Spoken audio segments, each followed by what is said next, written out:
Soc Emili Boix, des de fa força anys soc professor de matèries de sociolingüística a la Universitat de Barcelona. M'entusiasma, per no dir que m'apassiona, tot el que relaciona la llengua amb la societat, qui parla una llengua, per què es parla una llengua, per què es deixa de parlar una llengua, i els nostres països, els països de llengua catalana, són un territori on la diversitat de llengües, la diversitat d'ideologies, de mentalitats sobre les llengües són extraordinàries i a vegades no solament són extraordinàries, són preocupants, perquè la nostra matèria no és una matèria freda, observem i estudiem com són les llengües al país, però a vegades patim també per veure com a certes zones s'abandona o es menysprea d'una manera o d'una altra. Vol dir que tota comunitat humana, sigui quina sigui la seva mida i la seva extensió, ha de tenir uns espais socials per poder ser creativa en la seva llengua.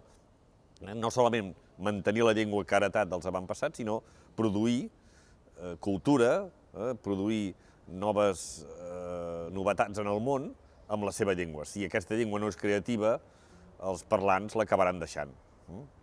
Normalización lingüística en lugar de imposición del catalán. Ho és de sana en el sentit que la comunitat de llengua catalana ha rebut milions d'immigrants, de gent que ha vingut de fora a treballar-hi, i les tensions internes són petites, és a dir, en conjunt. En aquest sentit és sana, però és insana la situació perquè encara hi ha força casos d'intolerància lingüística, sobretot per part de l'Estat, en el qual l'Estat espanyol encara en conjunt no respecta prou, de cap de les maneres, els grups minoritaris que té dins, i això crea moltes tensions. Darrerament, per posar solament un cas, Telemadrid, una televisió pública, emetia un missatge en què comparava la normalització lingüística amb la imposició dictatorial. Si això és didàctica o pedagogia del plurilingüisme, anem malament. Per tant, hi ha elements sans i elements insans. Home, en primer lloc, hi ha una situació de lluita ideològica d'idees en l'Estat. D'una banda, hi ha un liberalisme homogeneitzador que predica, per exemple, que hi ha una llengua comú amb la qual es podria anar arreu, com si fos l'Estat tot casa del grup majoritari, del grup castellà. Aquesta seria una visió liberalista homogeneista que creu que el fet de ser una llengua més coneguda permet imposar-la a tot arreu. Aquest liberalisme homogenitzador a la pràctica significaria que les altres llengües de l'Estat, les altres llengües històriques de l'Estat, el català, el gallec o el basc, quedarien reduïts al món familiar. Això seria un exemple de liberalisme homogeneitzador, d'imposició del monolingüe castellanoparlant. En definitiva, imposa els drets del monolingüe castellanoparlant arreu de l'Estat. Aquesta és una visió negativa. En canvi, hi ha exemples de liberalisme comunitarista positiu, de reconeixement de les diferents llengües.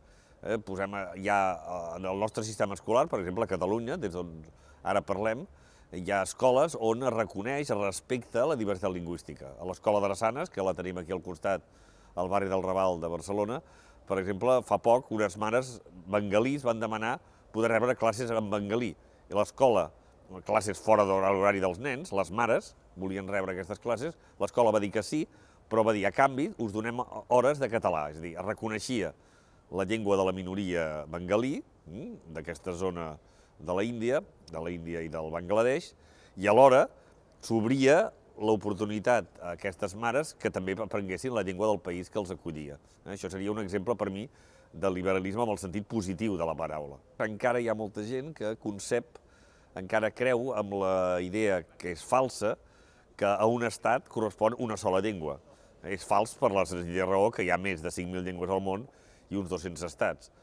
Però aquesta és una idea que cal combatre i, en canvi, cal convèncer la gent que el plurilingüisme és el més normal i pot ser el més normal en la població del planeta. És a dir, que és compatible el manteniment de les llengües de les diferents comunitats humanes amb l'adquisició d'altres llengües.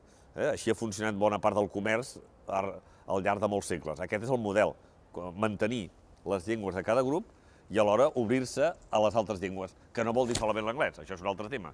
Obrir-se a la multiplicitat de llengües, la llengua del veí, la llengua del país del costat, etc. d'una banda, encara tenen una concepció basada en una ideologia d'autenticitat. Què vol dir ideologia d'autenticitat? La idea que el català és la llengua que caracteritza més el nostre grup humà, és la llengua que fa molts de segles es parla aquí. El que passa que aquesta ideologia s'hi ha d'afegir una nova ideologia que concebi el català com a llengua comuna, de tal manera que sigui una llengua que puguin adoptar centenars de milers de persones. L'han d'adaptar, l'han d'arribar a estimar, l'han d'arribar a fer seva, perquè és la llengua del país, la llengua del país que els atén tan bé com poden. Ara bé, percebo sectors que veuen la llengua catalana com una llengua de dimensions reduïdes, escassament útil, i aquí caldria convèncer molta gent, fer veure a molta gent que el català és una llengua mitjana, una llengua de dimensions ni molt gran com les macrollengües, el castellà o l'anglès o el xinès, ni és una llengua en el sentit minoritari, no ho és, té unes dimensions el català prou grans com perquè hi pugui haver una producció cultural, des de revistes científiques fins a revistes del cor, en català. I això és una idea que no molts parlants tenen. Es comparen massa amb el castellà o es comparen massa amb l'anglès i d'aquí ve una concepció reduïda, escapçada, esquifida de la llengua. I finalment cal dir que hi ha minories de població intolerant lingüísticament. Són, afortunadament, crec, una minoria, però hi ha aquesta població que creu que aquí s'ha d'imposar el castellà. Crec que el grup del GELA, el grup de llengües amenaçades, treballa molt en aquesta línia, a fer conèixer la diversitat lingüística que tenim a casa nostra, que va molt més enllà del català, el castellà i l'aranès. Hi ha molta més llengües al nostre país, a les nostres escoles, als nostres patis. Crec que molta gent ho desconeix i, a més, és una pena que el país no augmenti, respecti i fins i tot, diguem-ne, aprofiti la diversitat de les llengües que tenim al país. Solament pensem que Catalunya dins l'Estat és la zona primera exportadora, amb més del 25% de l'exportació espanyola de l'Estat espanyol prové de Catalunya, doncs per què no podríem aprofitar el fet que molts dels nostres nens saben àrab o saben urdú o saben xinès? Aquests nois, quan fossin grans, podrien ajudar-nos també a exportar a la Xina, als països àrabs o al Pakistan. Per què no? Sembla utòpic, però per què no? No s'ha de menysprear aquesta diversitat. Per mi parlar la llengua del país, sigui gran o petit, és senyal del respecte.